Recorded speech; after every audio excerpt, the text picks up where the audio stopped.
Hello, hello, hello, everybody. Welcome to the Unnamed Security Podcast show. My name's Carl DePrado. I'm joined here by the amazing Chris Burns, the ever smiling and wonderful Bob Minchie, and the disappearing, but sometimes here, and I'm not amazing. More popular than Ringo from the Beatles, Matt Weaver. I'm never going to live this down, am I?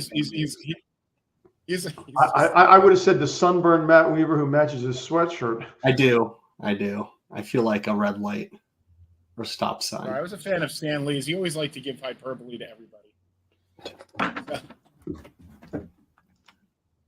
Hey guys, last week we had our Halloween scary stories, and we did get a fair amount of interaction with people, and people are amazed at some of the things that we hear. So it was a lot of traffic out there. Our fans are incredible. Cool. So Carl, you got something to talk about this week?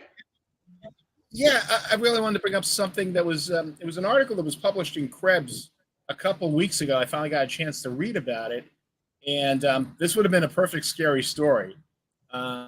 There's been it's titled in Krebs. You can find it on their site, KREBS, the Global Security Free for mobile data. And so what's happening is, when you think of like being able to track your cell phone, or having your information such as your address and just some basic stuff, that has you would figure that would be only something that would be done at the state or government level. But now New Jersey has just created a new privacy law because there's a lot of companies out there that are able to ingest all of our cell phone data, our cell data, because we leave little breadcrumbs, and they figure out also while they're ingesting this, because let's say you're using the public Wi-Fi's, you pop onto a Starbucks, they pull your MAC address, which is a unique identifying code that comes from your EMI number from your cell phone. And depending on the towers and how they're doing it and what websites are there, they start to being able to identify you.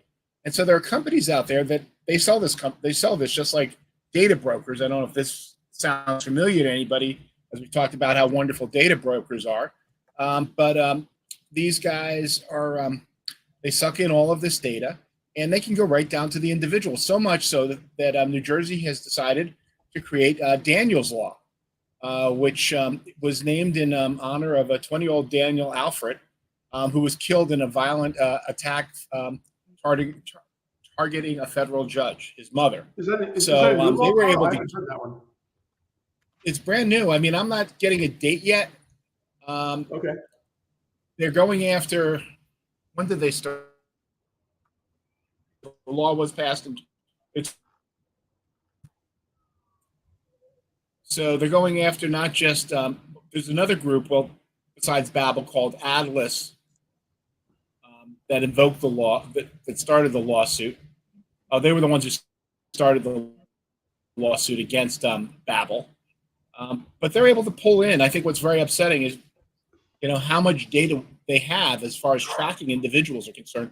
And they sell this. They sell this as a consumer, at the consumer level. So this isn't, when you go to, if let's say you were suspected of criminal activity, the state or the federal, they would go to a judge and they would say, okay, we need to put a wire trace, we need to track you, and we need to get all this information before we follow you. Yet here on, services like Babel, they're able to just sell it directly to the end user. So our privacy is at our locations where we are not up there. They've said one of the other places that they've targeted this is Planned Parenthood, people who visit, clinics or so forth. It's not a good situation, where you're looking at, very contentious situations. We got lots of passions on both sides.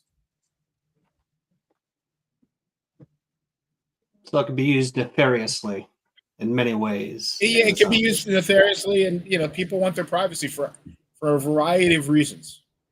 I don't like that. That's my professional opinion. I don't like that.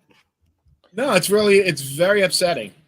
to find out that that this is available.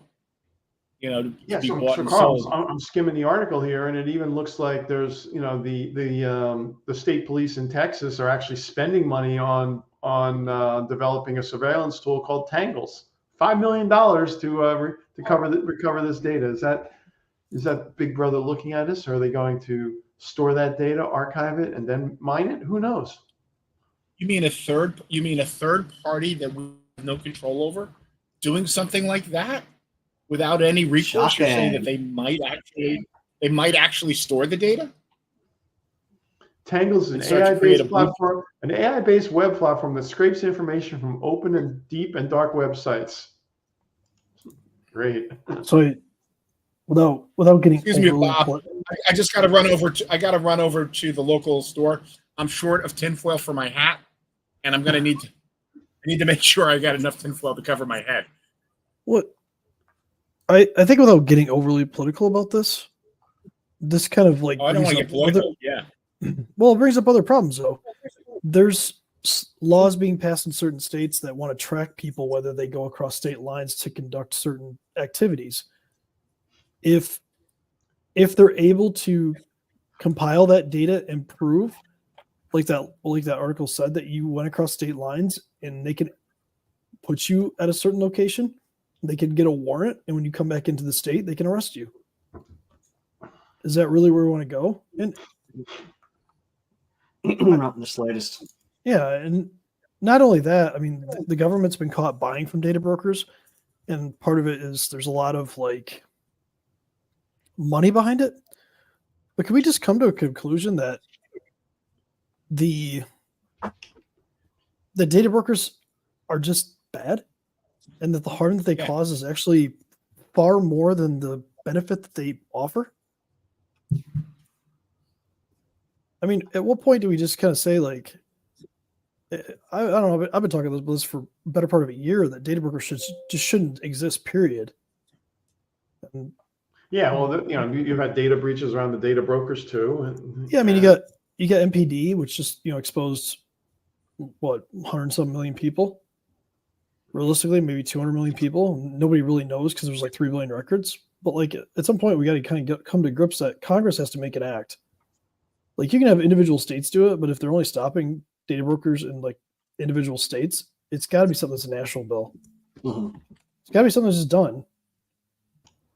Because if they, not only are they tracking people and they're selling your data, like tracking your location is incredibly dangerous in one sense, but when they're actually leaking your social security numbers and stuff on top of that, well, it's a perfect storm of like, you just don't matter anymore. Yeah. And I think one of the reasons we share these stories is to make people aware and make them, understand what's going on. So, they can understand laws do start at the local, state levels. They do tend to trickle up the system, and people do start to call, the congressmen and so forth, and they file petitions. It's a slow process, but it does get done over time. And, this type of service is nefarious. What we give up so that I can get a 20-cent Sephora discount coupon at the local outlet center so I can get mapped the right rouge, it's not. Well, look at some of the apps in that article, though. They're saying that some of the sources for like MAID is like mobile advertising ID. That's So if we use that, it's going to be called MAID. But they said if you use AccuWeather, GasBuddy, Grindr, or MyFitnessPal, they can pull all that data. So I'm checking the weather, buying gas on a certain dating app, and then I'm working out, and 4 data points that can be stored around one person. And I'm sure there's probably far more that are selling data too. So it's like, maybe you go into Tinder and some of the other dating apps too. Like, if they're able to coordinate all that data, they can build quite the profile on you. Yeah. So what started as anonymous, once they combine the data from those apps they have access to, it's no longer anonymous. You have the judge thing that happened, right? That's part of this. But you talk about stalker cases, you talk about domestic abuse cases. Mm-hmm. Like when this information can be just like blatantly used to track somebody and establish a pattern. They can establish a pattern that you've left your house, and then they can rob your house because they know that you're gone at this specific time most of the time. Like it's basically a way to digitally case you, right? And when you factor in It's so different than MyFitnessPal, putting that it's like putting that air tag on somebody and tracking them that way. It's except well, like you don't have to bother with it. You can You just don't buy need, it. you know, run. you need the air And tag then because your fire phone, maps you got so many digital devices on you right now that you are being tracked. And if your air tag's not tagging it, your phone's not tagging you, you're walking into your house and your Nest thermostat's detecting that you're home. Yeah. Our digital profile is massive. So at some point, we have to really be careful about this data and actually be protected from it. You know, like I I've think the said good before, news is that we have a law in a state like New Jersey, which is one of the bigger states. So chances of like New York, Connecticut, because those are the big, they tend to, one does one, the other two usually reciprocate. Then it tends to go over to the West Coast. LA feels, California feels left out if they're not in these type of, rulings. That's normally what starts to happen. But it does take a while, and we need to know about these type of apps that are doing this stuff. yeah, but just in general, data brokers, they sell information to like predatory loan companies, stalkers, scammers, foreign actors, and government agencies. They sell information to anybody with a check. Anybody writes a check. And even if we make a law that says you can't sell to certain countries, what they'll do is they can sell to another country that isn't on that list that will then sell to the country that wants the data. Holy crap. So at some point, Chris, I agree with you. The way to get rid of this is to really cut them at the knees and say no more. if it actually gets through Congress. Well, by the time it gets through it, there's a new threat. There's a new threat, or they've renamed they've rebranded their stuff. I think it. Well, just data broker the act of collecting the data isn't going to change. Mm-hmm. Like, yes, they can use different Regardless methods of the to collect the data. Yeah, like there needs to be a law on what information you can collect on consumers, period, and what That's you a can fair do with point. it, period. Even if it was done on paper like the old days, we're just doing it differently now. Yeah. Because it seems like nobody's really worried about it. Like, from a grand scheme of things, when you think about it, like we're all tied up with all the other BS you see on TV, and I'll get political about it. Like, everybody's talking about, like, they talk about guns and they talk about women's health and they talk about all this other stuff that are election, they're drivers in elections, right? But like what we're not talking about is this stuff affects everybody. I don't care what political spectrum you're on. It doesn't matter. This affects you. The other stuff affects you too, but like this affects you, period. There shouldn't even be like a discussion point of whether you're Republican or whether you're Democrat, whether you're an independent, whether you're a libertarian, whatever. This should matter to you. And unfortunately, it just seems like it's kind of just thrown under the rug. Like, people just accept that, hey, if I sign up for Facebook, Meta gets all my information. Hey, if I sign up for this, they get my information. Hey, I sign up for Google, they can get my information.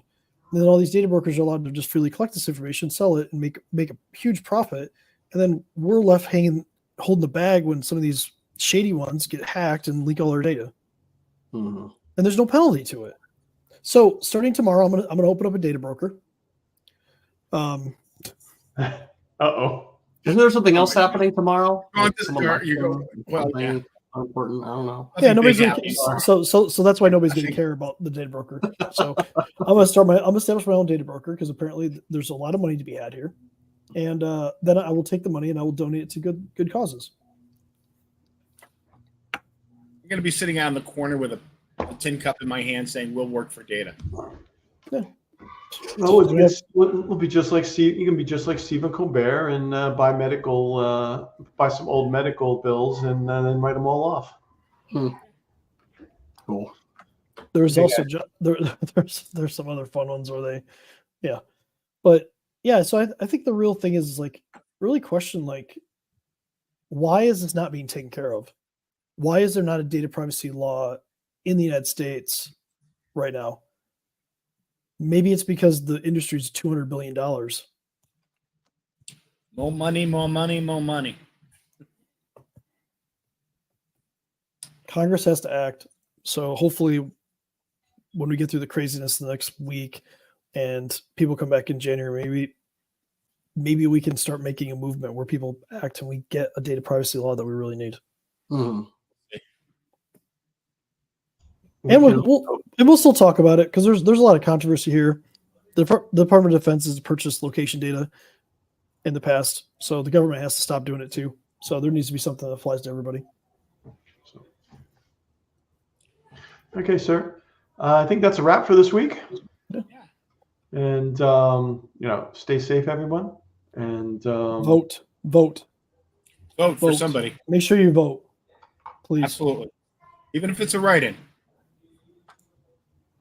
Later, guys. Don't write me in. I vote for Chris.